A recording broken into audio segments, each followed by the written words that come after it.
What's up guys, Max here, and welcome back to another episode of Real Talk, taking things discussed and mentioned within the fighting game community or a multitude of the games that I might be playing right now, and having a little bit of a brief 5 to 10 minute video talking about it. In the previous episode we were talking about hype and why it's extremely important for competitive games and why it makes fighting games kind of different from the rest of competitive gaming and why I kind of attach to it the most and why I think fighting games are the best genre of games ever.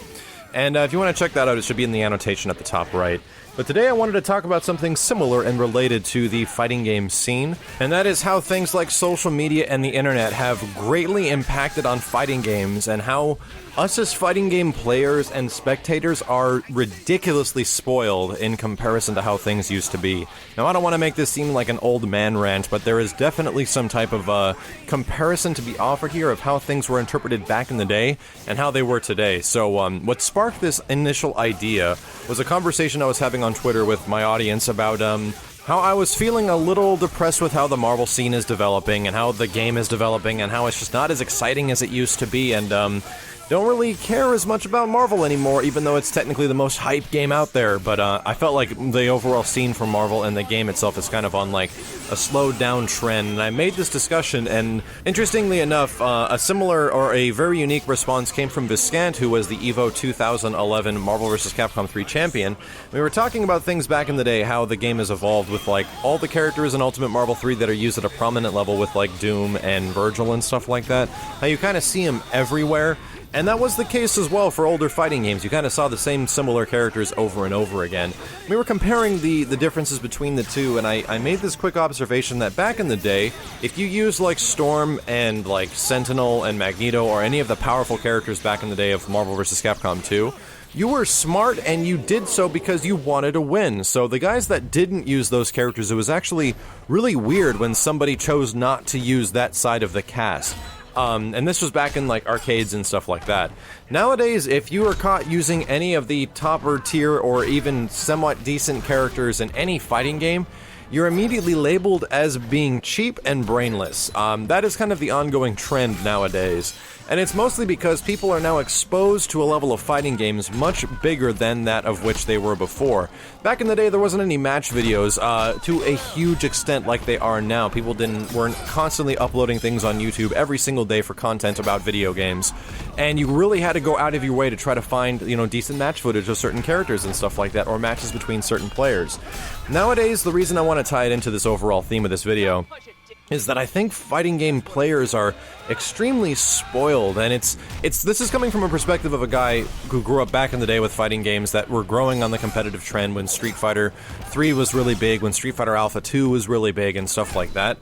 And nowadays, we have access to literally everything. Like, if you want to know something about a specific fighting game on the internet, and you're curious how to do it, you can just Google it and that's it. This really applies to everything nowadays with the internet and stuff like that. The ease of access and usability between social media and Google essentially eliminates any of the, the boundaries between knowing something and trying to know something. You immediately will know something within literally a click of a button. Now, why I think this is also related to like us being spoiled in terms of fighting games is the fact that we're now constantly exposed to top-level competition all the damn time. And what I mean by this is that there's these guys that are high-level players for every single fighting game hosting streams. You can watch them play. You see them play at tournaments all the time. And this didn't exist back in the day. Being able to see like Daigo actually play a match was like a huge thing, and people studied how he played. There used to be videos of freaking Daigo's hands playing Third Strike because no one knew what that actually looked like. Like, all this stuff existed back in the day because there wasn't a resource for it. And now that there's resources for it, people are they're soaking up all this information, they're watching all these streams, they're watching all these high-level players play, and this is where more of the spoiled thing comes into it.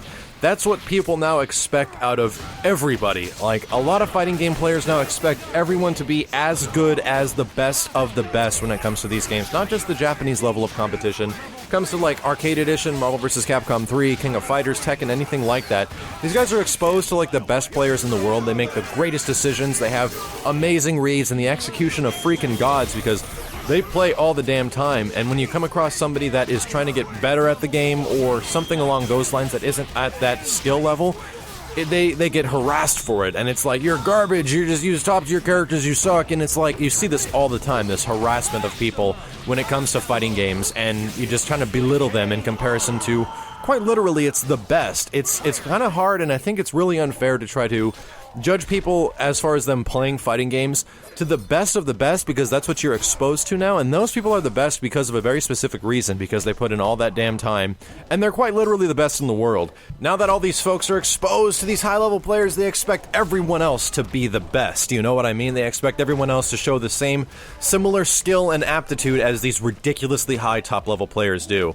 I mean, there's a reason that these things exist within, like, you know, all sporting events and stuff like that. You're exposed to high-level sporting events, and when it's like you start comparing these people to like the people in the previous leagues and even leagues before it, it's a little unfair in my opinion. That's where I think one of the things as far as fighting games being exposed to a huge level of competition now and a level of people that you probably would never ever get the chance to see is really good, and it's an amazing thing for guys like us that didn't get exposed to that in the past. But nowadays I think it's turning a lot of people spoiled, and it's making a lot of people not appreciate the fact that what these guys do is extremely special, and it's really unique in comparison to the greater majority of guys that actually play these video games.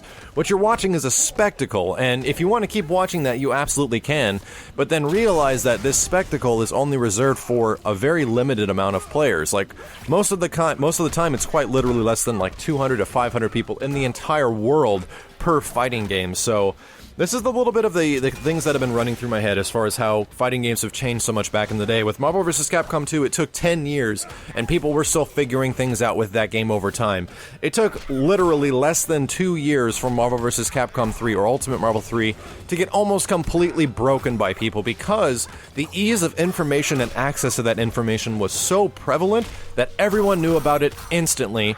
And sure, this makes people better at the game, and it makes the entire community better at the game, but the expectations to be really, really, really good at a game also raise extremely high at the same time. So let me know what you guys think about this overall impression of how the fighting game community or fighting games media has evolved over time.